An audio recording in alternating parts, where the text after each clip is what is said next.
J.D. Tant. Now, if you read the bulletin this morning, you know that his grandson wrote the article that's in the bulletin this morning. I don't often mention J.D. Tant. In fact, I don't know that I ever have from up here. And all of a sudden, I'm mentioning him twice in one service. But anyway, J.D. Tant was a gospel preacher in the late 19th and early 20th centuries. Gained a measure of prominence as a preacher during his life. And as is noted in that bulletin article this morning by his grandson, he could be pretty plain spoken about what he had to say. He could be pretty blunt about what he had to say when he spoke his mind on something. He never seemed to have been bashful about stating how he felt about something, particularly if it had to do with the church and with service to the Lord. And one of the things, a phrase really, that Brother Tant was known for in his lifetime, he would often conclude sermons with this phrase, he would often conclude articles that he wrote with this phrase, but he would often say, "Brethren, we are drifting." And it seems to me that his use of that catchphrase, if you will, was merely a call on his part for the brethren, for all of us, to remain diligent in being the kind of people that we need to be and serving the Lord as he has said he wants to be served. And I thought of that as I put together these thoughts that I want to share with you today. You know, both in former times as well as the present times, the era in which we live, God has had his covenant people. Prior to the events of Calvary, from the time of the giving of the law of Moses at Mount Sinai, at that time it was the fleshly nation of Israel. The descendants, the children, if you will, the descendants of Jacob, Abraham, Isaac, and Jacob. Since the first century, when Jesus of Nazareth came, did his work, completed his mission, and established his church, it is now no longer fleshly Israel. It is what Paul called in Galatians chapter 6, the Israel of God, referring to the church. All from every nation who have been added to the Lord's church as a result of their obedience to the gospel message are part of this covenant nation. If you are a Christian, and if you are a member of the Lord's church, you are thus a citizen of God's special covenant nation in the era of Christ. And one thing about being God's special people in any era has been this. God has always wanted his people to be distinct from the peoples around them, from the world around them. Regarding fleshly Israel of old, we might think of what Moses spoke on behalf of the Lord in Leviticus chapter 18. In Leviticus chapter 18 and beginning in verse 3.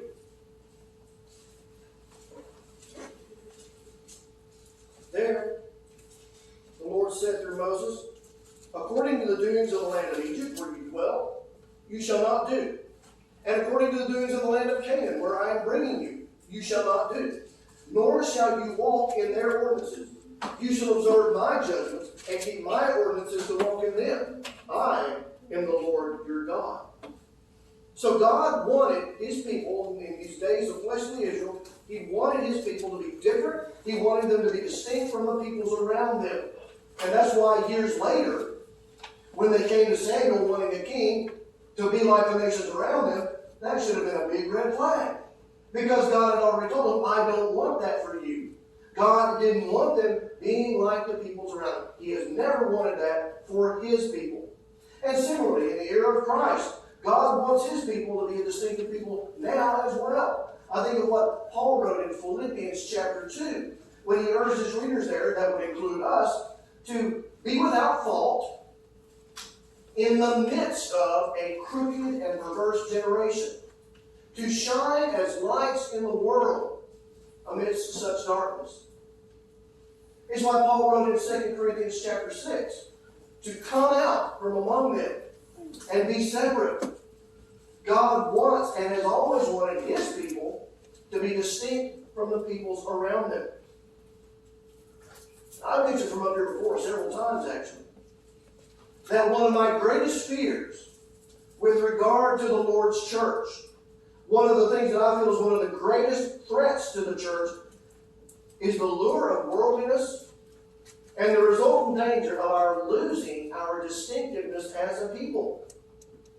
Some of us may remember several years ago when A former member taught a class on Judaism in the time of the Second Temple. And he mentioned that even today, among particularly Orthodox Jews, they live in mortal fear of losing their distinctiveness as a people. I live in that same fear. I don't want us to lose that. There should be a discernible difference between the people of God and people who make no such profession to discipleship. And with this in mind, sometimes I worry about whether we are drifting, as Brother Tant would put it. Even in my lifetime, I have seen changes in attitudes toward certain things, and even changes in teachings in some instances regarding certain things. There are certain things that really aren't spoken of that much among people professing Christianity. Not nearly as much as they used to be. And oftentimes when they are discussed, they're not recognized and not presented as the potential problems that they really are. Many religious groups that profess Christianity, and I'll go ahead and throw it, including many groups that would identify themselves as churches of Christ. In many instances, New Testament teaching has been compromised so as to make allowance for changing attitudes, changing societal norms, and maybe allowing for things that ought not to be allowed among God's distinctive people. Attitudes that ought not to be allowed, and certain behaviors. Now, among our own fellowship, I'll acknowledge I haven't seen as much of this type of compromise as I have seen among certain other groups. But I have noticed a certain reluctance at times to talk about certain things. And I'll go and confess, on my part as well. And I fear that things that are not spoken of will be forgotten. And in some instances, among many people in this world, already have been. Paving the way for compromise. Paving the way for apostasy. And so I want to talk about a few such things this morning. As uncomfortable as I am in talking about some of them, because, again, things like these need to be talked about from time to time. I want to talk about what I refer to for the purpose of this study this morning as forgotten Christian teachings. Not that they've been forgotten already, but they're in danger of being forgotten. And in many instances, we're seeing evidence that maybe people aren't as aware of them as they used to be, or as they need to be, because we haven't been talking about them. And so, we need to be careful about that. We need to be careful about talking about things, or failing to talk about things like how we adorn ourselves. What the Bible has to say about proper attire. Commonly, as we talk about it, we refer to it as modest apparel. You know, as much as I enjoy the spring and summer months, and I do, because I love getting outside, I love all the outdoor activities that we can do here in the spring and summer months. But I have to say that by the end of any given summer, including the end of this recently ended summer, I'm ready for the end of summer. I'm ready for autumn, for a number of different reasons, really. But one of those reasons is that with the cooler weather, you see the end of bear season. B-A-R-E. With cooler weather, more people are forced to cover themselves up more than they do in the warm summer months. We live in the sunny South. And in the sunny South, really anywhere though, summer always finds more and more people, wearing less and less clothes. And this is true where the world is concerned. We all know that.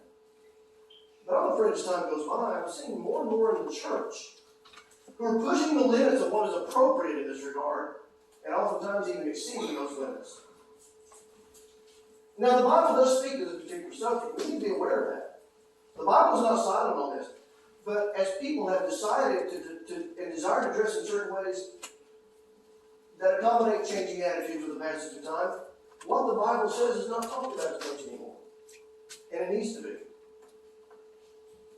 I want to share with you an episode from the life of Judah. Judah, one of the sons of Jacob. In Genesis chapter 38, one of the 12 sons of Jacob. We read an interesting episode from the life of Judah there. And I'll try to sum up the backstory as best I can. Judah got married, had 3 sons, Onan, and Shelah. And the oldest son, married a woman named Tamar. But died without them having had any children together. And of course, it's according to the custom of the day and what later became part of the law of Moses. Brother Onan was given to the woman, Tamar, to raise up an heir for her.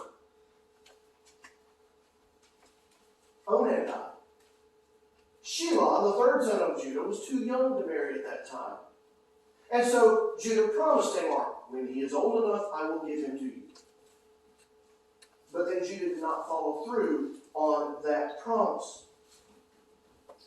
Meaning that Tamar, because of Judah's negligence in fulfilling his promise, was unable to raise a son, an heir for her husband Er. So Tamar plotted to have a child, and as it turns out, she plotted to have a child by Judah himself. And so in Genesis chapter 38, verse 14, keeping that in mind, it says there, and I've been asked this, that's not going to do. Let me get that there where the rest of you are. In Genesis 38 and 14, it says regarding Tamar, so she took off her widow's garments, covered herself with a veil, and wrapped herself and sat in an open place, which was on the way to Timnah.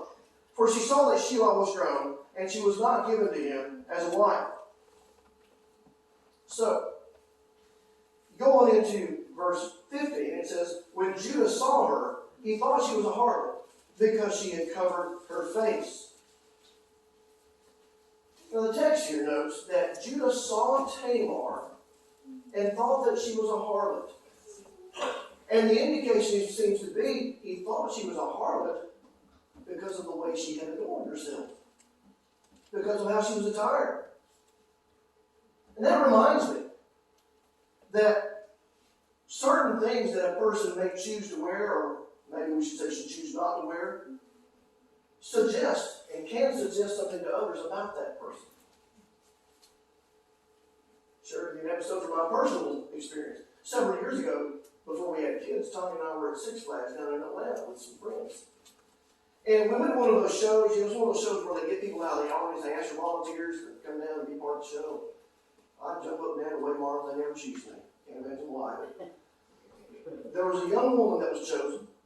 She made her way down to the front, up on stage where everyone could see her, and I remember when she got up there where everybody could see her, I leaned over to a friend of mine and said, I'm guessing we won't see her tomorrow in church. Now, I could have been wrong about that. But quite frankly, I would have been surprised. Why do you suppose that is? I didn't know the girl. But the way she had attired herself suggested that maybe spiritual things and serving God was not high on her list of priorities. It does suggest something to others, and we need to think about that. Now, before I go any further, let me say this.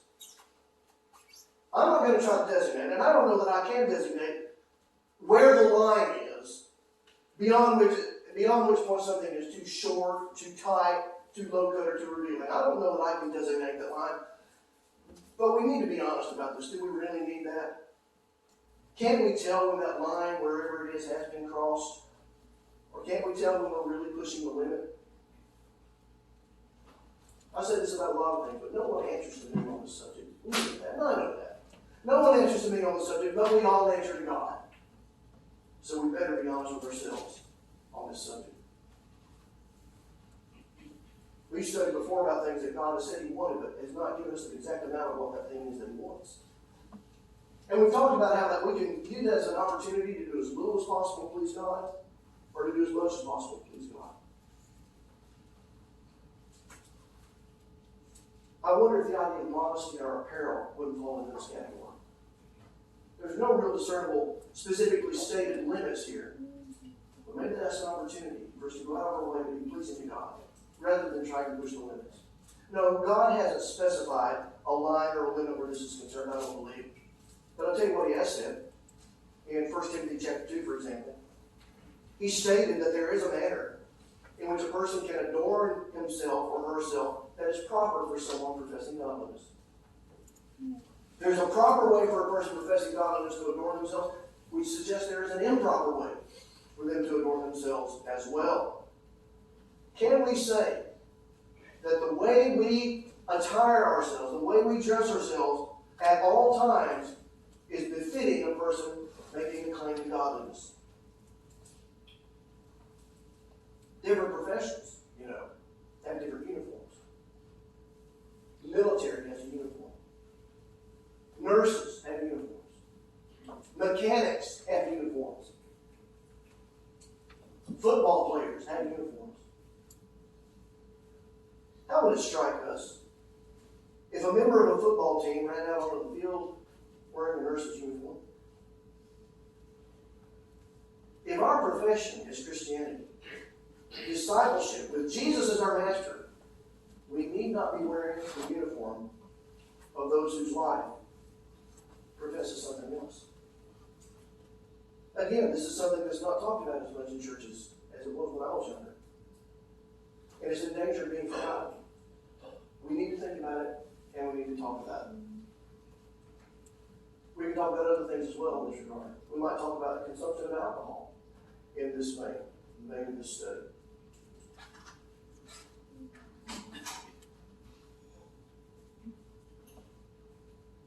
Well, we'll talk about it even if we can't look at it. But I don't want to take as much talk about this in religious circles as well. Not as much as I used to. And oftentimes when it is discussed among people, maybe even among members of the church, oftentimes they're talking about it, trying to reason their way into justifying it. What I've often heard said, and including among people that I consider to be close friends of mine, is that the Bible condemns drunkenness, but it doesn't say not to take a single drink. Now, we have studied this here before. Actually, in a little bit of detail. And so I'm not going to get again into all the detailed arguments that one might make for and against it. But I just will address this in a way that I believe should be sufficient, and it is sufficient for me. And if you find this argument deficient, then please let me know. Do we really need to be told specifically, don't take a drink? Is that really what we require? That we've got to be told that specific command? Is it not enough to know how the Lord feels about strong drink? And how does the Lord feel about strong drink? Well, think about Proverbs chapter 20 and verse 1. Where it is written, wine is a mocker, strong drink is a brawler, and whoever is led astray by it is not wise. Page over, I think what is written in Proverbs 23, beginning down around verse 29. Who has woe? Who has sorrow? Who has contentions? Who has complaints? Who has wounds without cause? Who has redness of eyes? Those who linger long at the wine. Those who go in search of mixed wine. Do not look upon the wine when it is red, when it sparkles in the cup, when it swirls around smoothly. At the last it bites like a serpent and stings like a viper. Is there really any ambiguity about how God feels about the consumption of strong drink? He even forbid the priests of Moses, the priests of the Aaronic priesthood, from drinking it when they were on duty, because it would affect their ability to discern between the holy and the unholy. Christians are priests, and we're on duty at all times. Shouldn't we always be able to discern between the holy and the unholy?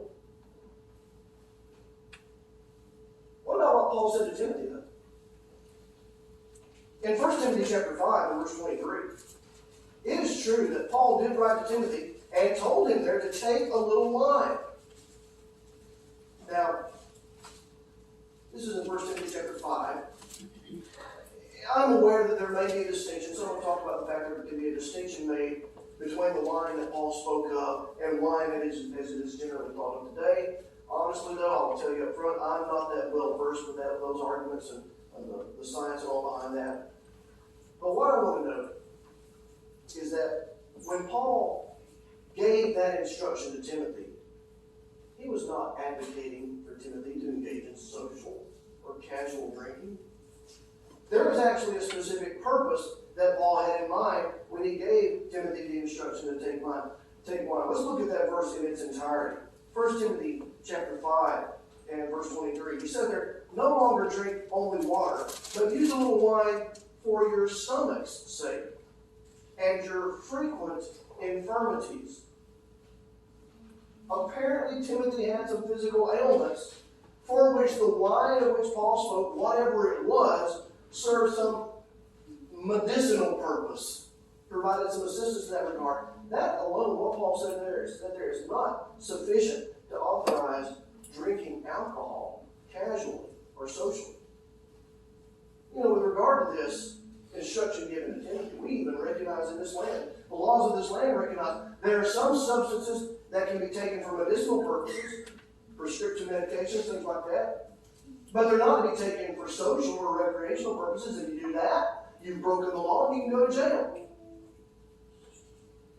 Paul's words are not a justification for what we're talking about here.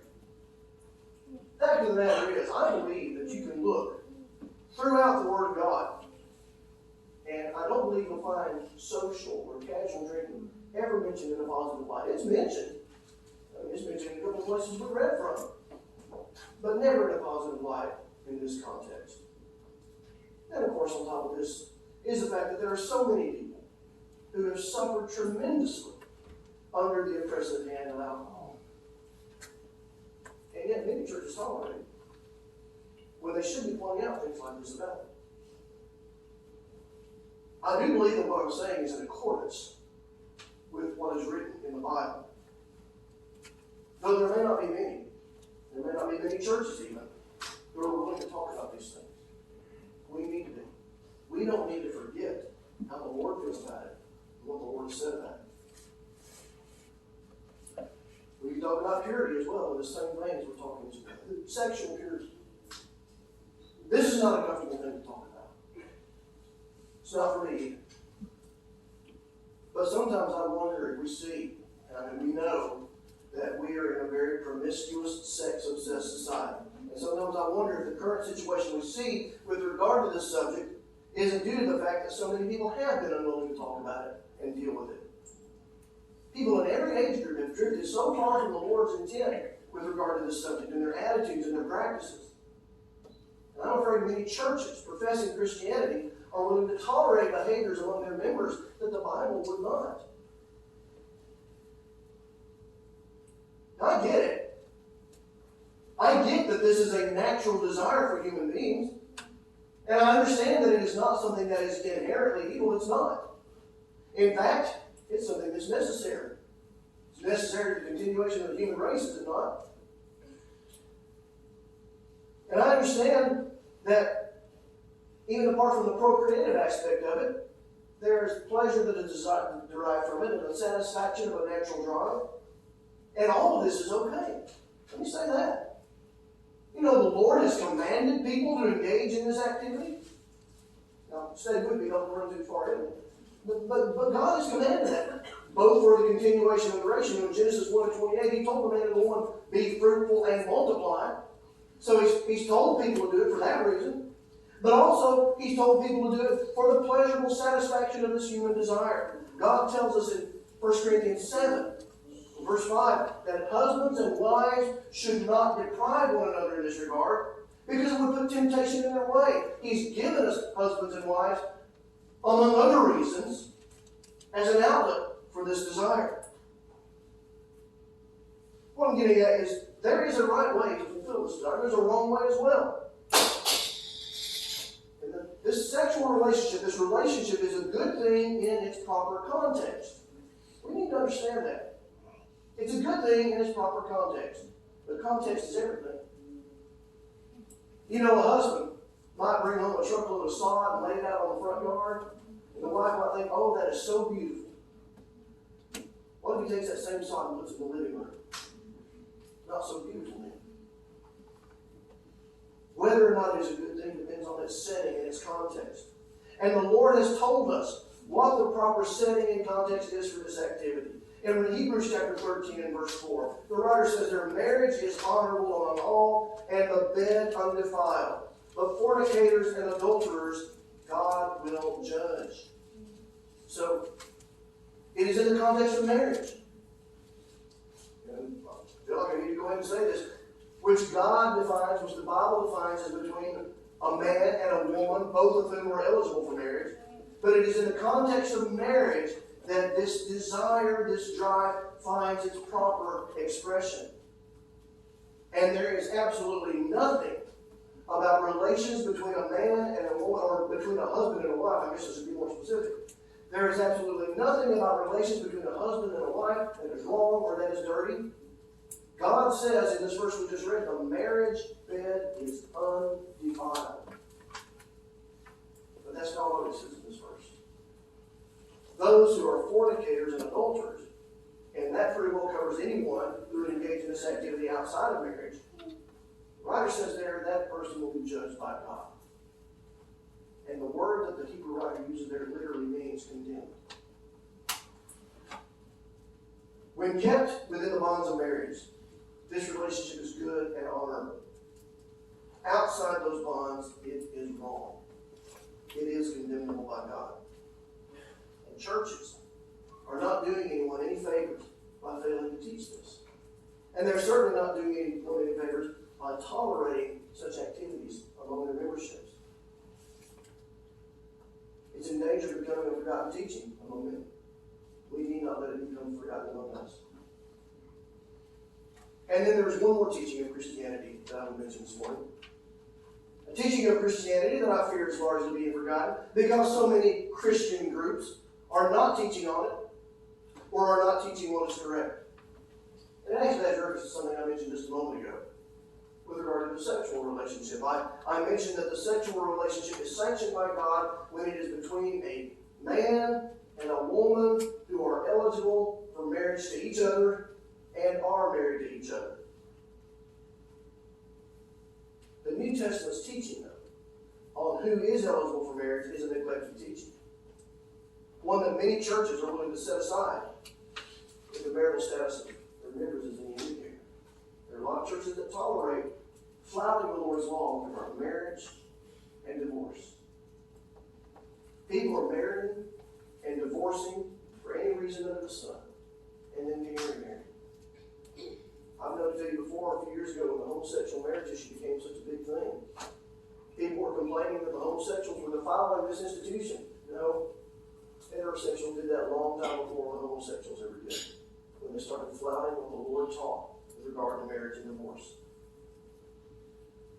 In Genesis chapter 2, following God's joining of Adam and Eve in marriage and making them husband and wife, God declared at that time His law regarding marriage from the beginning. In Genesis chapter 2, verse 24, it is written, "Therefore a man shall leave his father and mother, and be joined to his wife, and they shall become one flesh." Look carefully at that verse. This is something I found interesting. You know, when this law, this marriage law was given at the beginning, have you ever noticed that no provision is made here for the termination of this relationship? It was not God's intention that this relationship be ended by divorce. That provision came later. And not because God's desire for the relationship changed, but because God, for whatever reason, He doesn't answer to me, primarily, I believe, probably to regulate the practice and prevent people from being excessively abused by it, but God did make allowances for divorce and remarriage. And I believe Jesus made reference to that fact in Matthew chapter 19. In Matthew 19, Jesus is approached by some people asking Him a question about marriage, and really it is the question of, can a person divorce their spouse for just any reason? And Jesus, in response to that initial question, cited, first of all, He cited that original marriage law that we noted from Genesis 2 a moment ago. "Therefore, a man shall leave father and mother, and be joined to his wife, and the two shall become one flesh." And then Jesus added this in verse 6. "Therefore, what God has joined together, let not man separate." Well, it is at this point, those questions Jesus pointed out, in the time of Moses, provision was made for divorce and remarriage. But Jesus' response in verse 8 was, "Moses, because of the hardness of your hearts, permitted you to divorce your wives. But from the beginning," not in the beginning, but from the beginning, it was not so. As we noted, God did make allowances. Because of the hardness of the people's hearts, to protect innocent victims of divorce, God made certain allowances and provisions to regulate it. But as Jesus notes, from the beginning, when marriage was created, this was not so.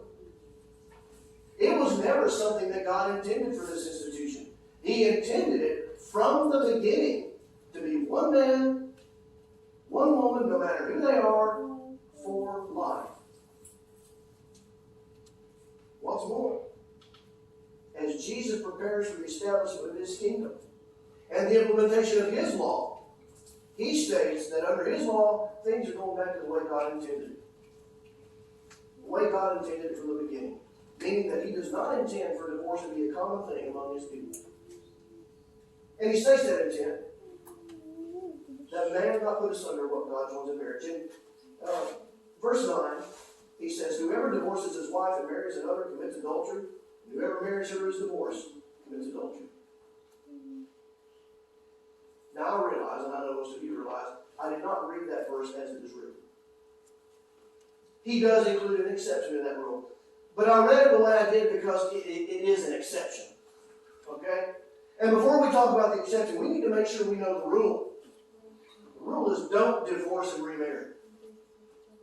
If you do, Jesus says, you commit adultery. And you remember what we read from Hebrews 13 about adulterers? Now, understanding that rule, we can note the exception. We can note that Jesus makes this allowance for an exception.